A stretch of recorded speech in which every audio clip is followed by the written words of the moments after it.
سارا اسٹاف حیرت سے ایلی کو دیکھنے لگا۔ عین اسی وقت ٹاکیا داخل ہوا۔ اسے دیکھ کر شیخ اور گھبرا گیا۔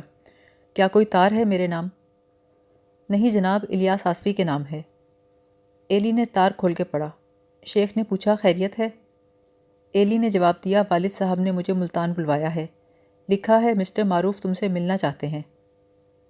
مسٹر معروف تم سے ملنا چاہتے ہیں؟ مگر کیوں؟ ایلی نے جواب دیا معلوم نہیں، وہ والد صاحب کو جانتے ہیں، شاید میری تعیناتی کے بارے میں کوئی بات ہو۔ ایلی ملتان پہنچا تو سب اطمینان سے بیٹھے تھے۔ اس کا خیال تھا نہ جانے کتنی اہم بات ہو جس کے لیے مجھے بلایا ہے۔ کیا پتہ مسٹر معروف کو شک پڑ گیا ہو کہ گوجرا بلیٹن کا ایڈیٹر وہ ہے۔ کیا پتہ خود شیخ مسعود نے اس کی شکایت کی ہو۔ علی احمد نے اس کی آمد پر بس اتنا کہا، ایلی آیا ہے، اچھا کیا، یہ تو گوجرا جا کر وہیں کا ہو کے رہ گیا۔ ایلی نے دبی زبان سے پوچھا، معروف صاحب نے کیوں بلوایا ہے؟ علی احمد نے کہا، بھائی تم تو جانتے ہو ان سے پرانے تعلقات ہیں، سبھی افسر میری عزت کرتے ہیں، دوستانہ سلوک سمجھ لو۔ خیر ڈپٹی کمشنر کے ہاں چائے پر بیٹھے تھے، اتفاق سے گوجرے کی بات چل پڑی۔ میں نے کہا ہمارا ارادہ ہے جانے کا، اپنا لڑکا ہے نا وہاں۔ اس بات پر مسٹر معروف چونکے، اچھا تو الیاس وہاں ہے آج کل؟ میں نے کہا آپ نے ہی تو تعیناتی کی تھی۔ کہنے لگے اسے بلا لو 1-2 دن کے لیے، اور جب آئے تو میری کوٹھی پہ بھجوا دینا۔ علی احمد ہنستے ہوئے بولے، سب تمہیں جانتے ہیں، باتوں باتوں میں تمہارا تذکرہ آ جاتا ہے، کیوں نصیر کی ماں؟ اچھا بھائی ایلی، آج شام تم معروف صاحب سے ضرور مل لینا، شام کو 8 بجے پہنچ جانا، ورنہ کلب ولب چلے جاتے ہیں وہ۔ بیرے کو بلا کر کہنا آصفی صاحب کا بیٹا ہوں، اور معروف صاحب کو یاد دلا دینا کہ تم آصفی صاحب کے بیٹے ہو، ورنہ شاید تمہیں واپس لوٹا دیں۔ بھائی تم جیسے تو ان کے سینکڑوں ماتحت ہیں، ملنے کو ترستے ہیں لیکن رسائی نہیں ہوتی، اور تمہیں تو خود بلوایا ہے تار دے کر۔ راجو نے تنزن کہا، آصفی صاحب سے دوستانہ جو ہوا۔ علی احمد ہنستے ہوئے بولے، لو سن رہی ہو شمیم، چوٹیوں کے بھی پر نکل آئے۔ مسٹر معروف ایک رنگین مزاج اور خوبصورت نوجوان تھے۔ انہوں نے ایلی کو پاس بٹھایا، سگریٹ پیش کیا، پھر باتوں میں مصروف ہو گئے اور گوجرا کے متعلق پوچھنے لگے۔ اور الیاس صاحب کیسی جگہ ہے؟ لوگ کیسے ہیں؟ موسم کیسا ہے؟ دل لگ گیا آپ کا؟ ہاں تو الیاس صاحب آپ کے اسکول میں پارٹی بندی تو نہیں ہوتی ہوگی؟ جی میں نے تو نہیں دیکھی۔ ہیڈ ماسٹر تو سنا ہے وہاں کے بہت قابل ہیں؟ جی بہت دلچسپ آدمی ہے۔ معروف صاحب نے طرح طرح سے ایلی کو اکسایا لیکن اس نے سرسری جواب دے کے ٹال دیا۔ آخر وہ بولے، میں نے تمہیں صرف اس لیے بلایا ہے کہ گوجرا اسکول میں سخت گڑبڑ ہے، معلوم ہوتا ہے وہاں کچھ لوگ ہیڈ ماسٹر کے خلاف سازش کر رہے ہیں۔ میرا اصول ہے سازشیوں کو سخت سزا دیتا ہوں، اس لیے تم خاص طور پہ خیال رکھنا، ایسے لوگوں سے بالکل مت ملنا، اگر پتہ چلے تو ہمیں بتانا کون ہے۔ میں نہیں چاہتا میرے دوست کا لڑکا کسی ایسے کیس میں الجھے۔ Good night. معروف صاحب نے اٹھ کر مصافحہ کیا اور ایلی گھر چلا آیا۔ اگلے روز غالباً انہوں نے علی احمد سے بھی بات کی، جس کا نتیجہ یہ ہوا کہ وہ سارا دن اسے نصیحتیں کرتے رہے۔ دیکھو ایلی، ایسے لوگ ملازمت میں کبھی فائدے میں نہیں رہتے جو سازشوں میں حصہ لیتے ہیں۔ افسروں سے بنا کے رکھنی چاہیے، چاہے دوسروں کے ساتھ افسر کا سلوک کیسا بھی ہو۔ تم ہمیشہ ہیڈ ماسٹر کا ساتھ دینا، بلکہ اگر تمہارا کوئی جاننے والا سازش میں شریک ہو تو اسے بھی خبردار کرنا کہ معروف صاحب سخت ایکشن لیں گے۔ یہ ان کی مہربانی ہے کہ تمہیں بلا کے بات سمجھا دی ہے، کیونکہ تم میرے بیٹے ہو۔ گاڑی میں بیٹھے ہوئے ایلی سوچ رہا تھا، کیا مسٹر معروف کا مجھے بلانے سے مقصد یہ تھا کہ گوجرا کے حالات سے واقفیت حاصل کریں؟ نہیں، معروف صاحب کو حالات جاننے کی خواہش نہیں۔ انہیں اس بات سے کوئی دلچسپی نہیں کہ نظم و نسق کی خرابیوں کو دور کیا جائے، انہیں صرف یہ فکر ہے کہ نظم و نسق قائم رکھا جائے۔ انہوں نے مجھے صرف اس لیے بلایا تھا کہ میری معرفت لوگوں کو ڈرایا جائے۔ گوجرا پہنچ کر اس نے ایسی باتیں کیں جن سے ظاہر ہوتا تھا مسٹر معروف انصاف پسند آدمی ہے، اور شیخ کے پاس جا کر بتایا کہ معروف صاحب آپ کے بڑے مداح ہیں، لیکن چاہتے ہیں کہ آپ ان لوگوں سے سمجھوتا کر لیں جنہیں آپ سے شکایت ہے، تاکہ اسکول کی بدنامی نہ ہو۔ اس کا نتیجہ یہ ہوا کہ گوجرا اسکول کی سازش تقویت پکڑ گئی، اور وہ لوگ جو تفریحاً ان کا ساتھ دے رہے تھے اس میں نمایاں حصہ لینے لگے، اور یوں بلیٹن کے لیے تازہ مواد دستیاب ہونے لگا۔ شیخ مسعود مقابلہ کرنے کی امید کھو بیٹھے اور انتہائی اقدام کو عمل میں لانے کی سوچنے لگے۔ انہوں نے deputy commissioner, special police, CID اور سول پولیس سے خط و کتابت شروع کر دی۔ وہ اس بات کے قائل تھے کہ دشمن پہ سخت وار کرنا چاہیے تاکہ وہ اپنے بچاؤ میں لگ جائے اور مزید وار نہ کر سکے۔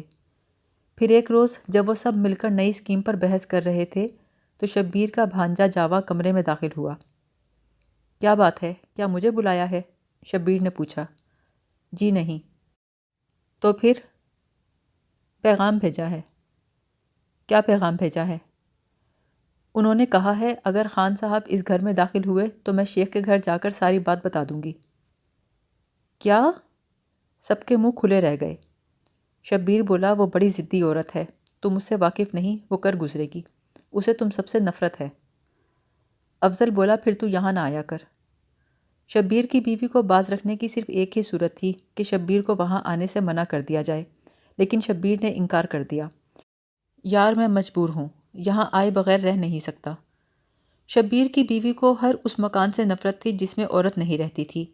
اس کے خیال کے مطابق صرف وہی مرد معزز تھا جس کے گھر میں بیاہتا بیوی موجود ہو۔ چونکہ افسر اور ایلی دونوں کنوارے تھے، لہٰذا اس کے خیال میں ساری دنیا کے گناہ ان کے مکان میں ہوتے تھے۔ وہاں رات گئے تک تاش کھیلے جاتے تھے، واہیات گفتگو کی جاتی تھی۔ ایلی ساری رات سوچتا رہا کہ شبیر کی بیوی کو کیسے منایا جائے۔ اسے اس دعوت کا خیال آیا جو شبیر نے کھلائی تھی۔ ایک مرتبہ ان لوگوں نے شبیر کو مجبور کیا کہ ان کی دعوت کرے۔ پہلے تو شبیر ٹالتا رہا، آخر مان گیا۔ مقررہ دن وہ تیار بیٹھے رہے کہ کب بلاوا آئے، لیکن انہیں بلانے کی بجائے شبیر خود آ گیا۔ کہنے لگا بھائی کھانا آنے ہی والا ہے۔ کیا مطلب؟ کیا ہم لوگ تمہارے گھر نہیں جائیں گے؟ نہیں یار، وہاں جا کر کھانے کا کیا مزہ، یہیں منگا لیتا ہوں۔ اس کے بعد انہوں نے دیکھا کہ شبیر کا بھانجا ہاتھ میں ٹرے اٹھائے آ رہا ہے، لیکن اندر آنے کی بجائے وہ سیدھا آگے نکل گیا۔ شبیر بولا بیگم کی سہیلی کے ہاں کھانا دینے گیا ہے، اب بھی واپس آئے گا تو ہمارا کھانا بھی لے آئے گا۔ کچھ دیر بعد جاوا وہی بھرا ہوا ٹرے اٹھائے آ گیا۔ اسے دیکھ کر شبیر بولا کیا ہوا، کیا وہ لوگ گھر پہ نہیں ملے؟ چلو انہیں پھر دے آنا، یہ ہمیں دے دو۔ شبیر نے کچھ اس انداز سے بات کی کہ افضل اور ایلی کو کچھ سمجھ نہ آیا۔ اصل حقیقت یہ تھی کہ شبیر کی بیوی ایلی اور افضل جیسے مسٹنڈوں کے لیے کھانا پکانے کو تیار نہیں تھی۔ شبیر نے بہانہ بنایا کہ مسجد میں 2 مولوی ٹھہرے ہوئے ہیں۔ بیگم نے کھانا تیار کر دیا، مگر جب جاوا کھانا لے کر جانے لگا تو دروازے میں کھڑے ہو کر دیکھنے لگی، کہیں وہ نکڑ والے مکان پہ رکتا تو نہیں۔ شبیر کی ہدایت کے مطابق اس کا بھانجا سیدھا آگے نکل گیا۔ مڑنے کے بعد کچھ دیر انتظار کرتا رہا، پھر کھانا لے کر لوٹ آیا۔ ایلی کو یہ سب معلوم نہیں تھا۔ وہ اگلے روز شبیر کے گھر پہنچا۔ کیوں بھائی، شبیر کہاں ہے؟ جاوا نے جواب دیا وہ ابھی اسکول سے نہیں آئے۔ ایلی نے رازدارانہ انداز سے کہا میں نے کہا جاوا تمہارے گھر میں جب بھی کریلے پکیں یار تھوڑے سے مجھے ضرور دینا، کریلے مجھے بہت پسند ہے اور تمہارے ہاں تو اتنے اچھے بنتے ہیں کہ جواب نہیں۔ جاوا چپ چاپ کھڑا رہا۔ ایلی نے آواز اور آہستہ کر لی، یار چاہے چرا کے کھلاؤ لیکن ایک بار کھلانا ضرور۔ میں نے تمہارے گھر کے پکے ہوئے کریلے صرف ایک مرتبہ کھائے تھے، جس روز شبیر نے ہماری دعوت کی تھی، کھلا دو گے نا؟ ایلی کو اچھی طرح علم تھا کہ شبیر کی بیگم غور سے اس کی بات سن رہی ہوگی۔ واپس آ کر اس نے افضل سے کہا بھائی پتھر تو پھینک آیا ہوں، اب پتہ نہیں کیسی لہریں اٹھیں گی، یا تو کشتی ڈوبی یا کنارے لگی۔ رات کو شبیر نے آتے ہی شور مچا دیا، یار الیاس کیا سحر کر دیا تم نے؟ افضل نے پوچھا کیوں، کیا بات ہو گئی؟ بات کہاں، معجزہ کہو۔ معجزہ؟ کچھ پلے بھی پڑے؟ شبیر کہنے لگا یار پہلے تمہیں پورا قصہ سنا دوں۔ جب پچھلی مرتبہ تم لوگوں نے مجھ سے دعوت کی بات کی تھی نا تو میں نے بیوی سے تمہارا تذکرہ نہیں کیا تھا۔ میں نے کہا تھا مسجد میں 2 مولوی ٹھہرے ہوئے ہیں۔ بھائی بیگم تمہارا نام سننے کو بھی تیار نہیں تھی، لیکن آج معلوم ہے کیا مطالبہ کیا اس نے، کہتی ہے سامان لا کر دو، میں ان لوگوں کی دعوت کروں گی۔ شبیر ہنستے ہوئے بولا مجھے تو اپنے کانوں پہ یقین نہیں آتا تھا، نہ جانے الیاس نے وہاں جا کر کیا ہے۔ گھر لوٹا تو جواب طلبی ہوئی کہ مجھے دھوکہ کیوں دیا، اگر دوستوں کی دعوت کرنی تھی تو بتایا تو ہوتا، میں دل لگا کر پکاتی، میں نے تو ویسے ہی بے پرواہی سے پکایا تھا۔ ایلی ہنسنے لگا، اس کا مطلب ہے تیر نشانے پر بیٹھا ہے، چلو شیخ سے جا کر شکایت کرنے کا خطرہ تو ٹلا۔ شبیر چلایا تو کیا یہ تیر اس لیے چلایا تھا؟ ایلی ہنسنے لگا، اور کیا دعوت کھانے کے لیے؟ مگر بھائی میں تو دعوت کھانے ہی آیا ہوں۔ کھانے والے اسکول کا کلرک محمود ان کے مکان میں داخل ہوتے ہوئے بولا۔ ارے تم؟ ایلی اسے دیکھ کر خوشی سے چلایا، تم یہاں کہاں؟ دیکھ لو، تمہیں ڈھونڈ ہی نکالا۔ مگر اس وقت کون سی گاڑی سے آئے ہو؟ محمود مسکرایا، موٹر سے آیا ہوں۔ ایلی نے طنز سے کہا، موٹر تو ایسے کہہ رہے ہو جیسے کار میں آئے ہو۔ محمود بولا، کار میں ہی آیا ہوں، بیٹھو گے تو سب کتھا سناؤں گا۔ ایلی کہنے لگا، پہلے ہماری کتھا سن لو، پھر تمہاری سنیں گے۔ چلو بھائی، آ جاؤ سب لوگ، پہلے کام پھر کلام۔ اس پر اس کے ساتھی دو حصوں میں بٹ گئے۔ دو آدمی ایک طرف بیٹھ کے ہارمونیم بجانے لگے، دو تین لوگ تاش کھیلنے میں مصروف ہو گئے۔ کھیلنا کیا تھا، یوں شور مچانے لگے جیسے کھیل رہے ہوں۔ ایلی نے اوپلوں کے ڈھیر تلے سے ٹائپ رائٹر نکالا اور ٹائپ کرنے لگا۔ محمود حیرت سے چلایا، یہ کیسی کتھا ہے؟ ایلی نے کہا، یہ کتھا نہیں، ایک سازش ہے۔ پھر تمام حالات بتا دیے۔ اگلے روز ایلی نے پوچھا، تم کہاں ہو آج کل؟ محمود بولا، مجھے تبدیل کر دیا ہے۔ کہاں؟ لائل پور۔ لیکن لائل پور میں تو کوئی گورنمنٹ اسکول نہیں ہے۔ نہیں یار، میں نے ویلفیئر کے محکمے میں نوکری کر لی۔ یہ تو بڑا اچھا کیا۔ لیکن ایلی، میں یہاں کام کرنا نہیں چاہتا۔ کیوں؟ اس محکمے میں عورتیں ہی عورتیں ہیں۔ تو اس میں کیا دقت ہے؟ کیا بتاؤں کیا دقت ہے؟ جس افسر کے ساتھ میں ہوں وہ ہر بات میں جذباتی پہلو مد نظر رکھتی ہے۔ پھول دیکھ لے تو یوں خوشی سے ناچتی ہے جیسے نہ جانے کیا دیکھ لیا۔ کوئی نوکر آ کر اپنا دکھڑا رو دے تو آنکھوں میں آنسو آ جاتے ہیں۔ افضل بولا، تو بھائی تم بھی جذباتی پہلو اختیار کر لو۔ محمود ہنستے ہوئے بولا، میں تو عورت کے ساتھ ایک ہی پہلو اختیار کر سکتا ہوں۔ ایلی بولا، تو چلو وہی کر لو۔ محمود کہنے لگا، نوکری ہاتھ سے چلی جائے گی۔ ایلی بولا، نوکری جانے لگے تو سامنے جا کے رو دینا، وہ بھی رو پڑے گی، بات ختم ہو جائے گی۔ تم ہی تو کہتے ہو کوئی نوکر بھی روئے تو اس کے آنسو نکل آتے ہیں۔ محمود سنجیدہ ہو گیا، لیکن یار جذباتی پہلو اختیار کیسے کروں؟ ایلی کہنے لگا، یہ تو بہت ہی آسان ہے۔ جب نئے کپڑے پہنے تو شوق بھری نگاہ سے دیکھو، کہو بہت پیارا رنگ ہے۔ محمود بولا، یہ کرتے کرتے تو میں تھک گیا، مگر نگاہ بھر کے نہیں دیکھتی۔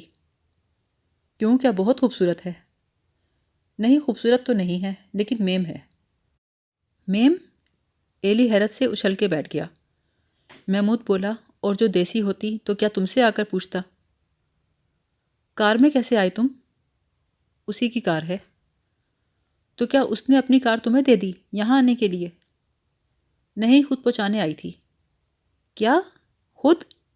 اب کہاں ہے؟ واپس چلی گئی۔ کیا؟ کیا وہ تمہاری شوفر ہے کہ چھوڑ کے چلی گئی؟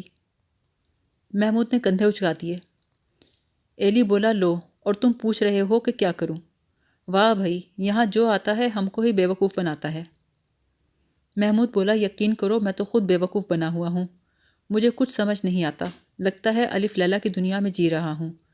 کسی وقت میری ہر بات مانتی ہے، کسی وقت بات ہی نہیں سنتی، کسی وقت بہت قریب آ جاتی ہے، کسی وقت یوں دور ہو جاتی ہے جیسے واسطہ ہی نہ ہو۔ یار اگر میں اس زنانہ محکمے میں کام کرتا رہا تو کسی روز موقوف ہو جاؤں گا۔ ایلی حیرت سے اس کی باتیں سنتا رہا۔ اسی وقت دروازے سے پوم پوم کی آوازیں سنائی دیں۔ ارے یہ کیا؟ ایلی نے پوچھا۔ محمود بولا، کار کا ہارن معلوم ہوتا ہے۔ کہیں وہ خود لینے تو نہیں آ گئی؟ محمود بولا، ایسے ہی معلوم ہوتا ہے۔ ایلی نے پوچھا، کیا اس نے کہا تھا آؤں گی؟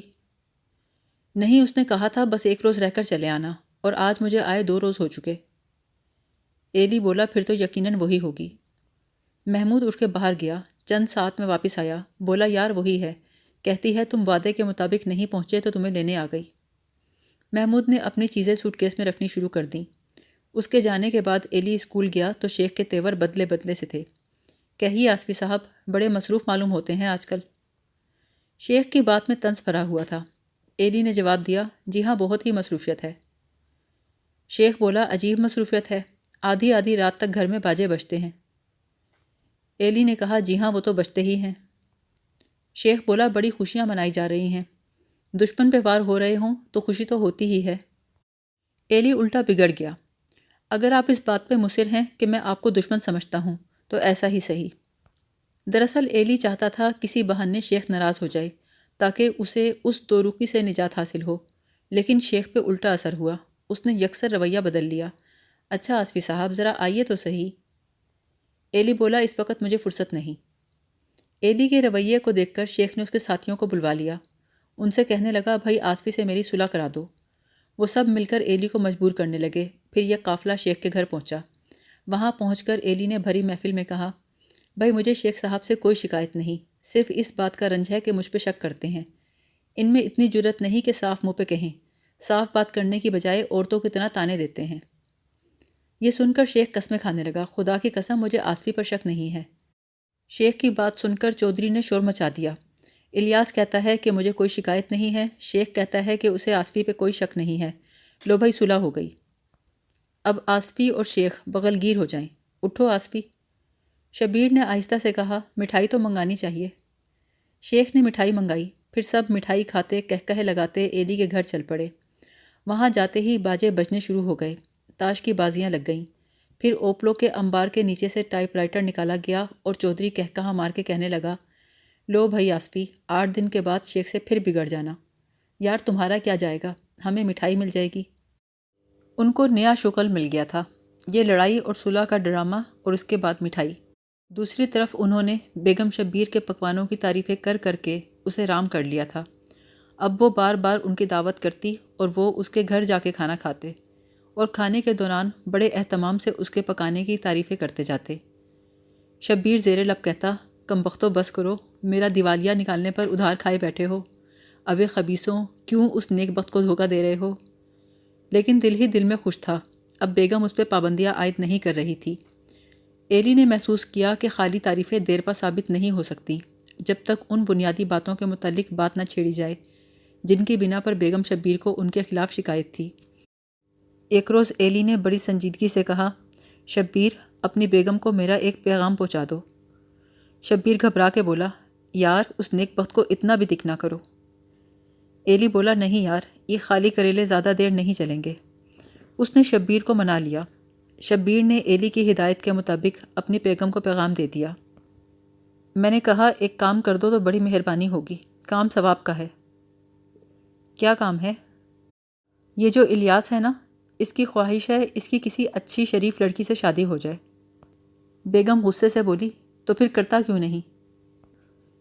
بھائی اچھی لڑکی ملے تو کرے نا، تو کہے اپنے ماں باپ سے۔ دراصل اسے اپنے ماں باپ کے چناؤ پہ اعتماد نہیں ہے۔ بیگم کہنے لگی، میں نے سنا ہے ماں باپ کا کہنا نہیں مانتا وہ۔ یہ تو ٹھیک سنا ہے تم نے۔ بیگم چڑ گئی، جو ماں باپ کا کہنا نہیں مانتا کیا وہ انسان ہے؟ شبیر بولا، تم نہیں جانتی، دیکھو نا اس کی 4 مائیں ہیں۔ 4 مائیں؟ ہاں، اس کے والد تو اپنی دھن میں لگے ہیں، اس کی والدہ کی تو کوئی سنتا ہی نہیں۔ ہائے بیچارہ، بیگم پسیج کے رہ گئی۔ شبیر کہنے لگا، جانتی ہو کل بھری محفل میں کیا کہہ رہا تھا؟ چلو خیر چھوڑو اس بات کو۔ نہیں کہو تو کیا کہہ رہا تھا؟ نہیں چھوڑو، تم برا مانو گی۔ نہیں نہیں، میں نہیں مانتی برا۔ سچ؟ ہاں کہہ جو دیا۔ الیاس کہہ رہا تھا، میں نے آج تک بیگم شبیر جیسی طریقے سلیقے والی عورت نہیں دیکھی۔ بیگم دھیرے سے بولی، آپ تو ایسے ہی اناپ شناپ بکتے رہتے ہیں۔ میں سچ کہہ رہا ہوں بیگم، الیاس بڑی سنجیدگی سے بات کر رہا تھا، کہتا تھا صرف بیگم شبیر ہی ہے جو اچھی لڑکی کا چناؤ کر سکتی ہے۔ لو، تو کیا میں نے یہاں شادی کی ایجنسی کھول رکھی ہے؟ نہیں بیگم، دراصل الیاس چاہتا ہے کہ اگر کوئی رشتہ ملے تو لڑکی کو جا کر تم دیکھو۔ اچھا، آخر کیسی لڑکی چاہیے اسے؟ بس ایسی جو مغرب زدہ نہ ہو۔ سچ؟ ہاں ہاں بالکل سچ۔ لو، میں تو سمجھتی تھی۔ نہیں بیگم، وہ تو خود بھی سادہ مزاج ہے، لڑکی بھی سادہ مزاج چاہتا ہے۔ مجھ سے کہہ رہا تھا تمہاری بیگم کی کوئی چھوٹی بہن ہے کیا؟ ایلی کو اچھی طرح علم تھا کہ بیگم شبیر کی کوئی چھوٹی بہن نہیں، اسی لیے اس نے یہ پیغام بھیجا تھا تاکہ بات پہنچ بھی جائے اور نتیجہ بھی نہ نکلے۔ اس کا نتیجہ یہ نکلا کہ بیگم شبیر ایلی کو بیچارہ کہنے لگی اور ایلی مطمئن ہو گیا، چونکہ وہ جانتا تھا جسے چند بار بیچارہ کہہ دیا جائے اس کے خلاف غصہ نہیں رہتا۔ پھر ایک روز پٹاخہ چل گیا۔ اسکول کے تمام ساتھی بے حد خوش تھے۔ شبیر نے ایلی کو بتایا کہ شیخ کی بری حالت ہے، یوں سمجھو اسہال جاری ہیں۔ وہ کس لیے؟ بھائی جو پودا لگایا تھا نا، اسے پھل لگ گیا ہے۔ کیا مطلب؟ یار انکوائری شروع ہو رہی ہے۔ انکوائری؟ ایلی ساکت ہو کے رہ گیا۔ ہاں ہاں، شبیر بولا، انکوائری کے لیے مسٹر معروف خود آ رہے ہیں۔ خود؟ ہاں۔ کب؟ کل صبح۔ اگلے روز مسٹر معروف شیخ مسعود کے دفتر میں بیٹھے تھے اور باہر اساتذہ کے دل دھڑک رہے تھے۔ وہ انتقاماً لڑکوں کو گھور کر اپنے دل کی بھڑاس نکال رہے تھے۔ چپڑاسی مودبانہ انداز میں اسٹولوں پر بیٹھے تھے اور ڈرل ماسٹر خصوصی طور پر احکامات نافذ کر رہے تھے، اور ایلی سوچ میں کھویا ہوا تھا۔ اسے بار بار افضل کی بات یاد آ رہی تھی۔ افضل نے کہا تھا، یار تمہارے ساتھیوں میں جرت نہیں ہے، یہ لوگ نہ تو بات کر سکیں گے نہ سامنے آ سکیں گے، اب سوچ لو تم نے سامنے آنا ہے یا نہیں۔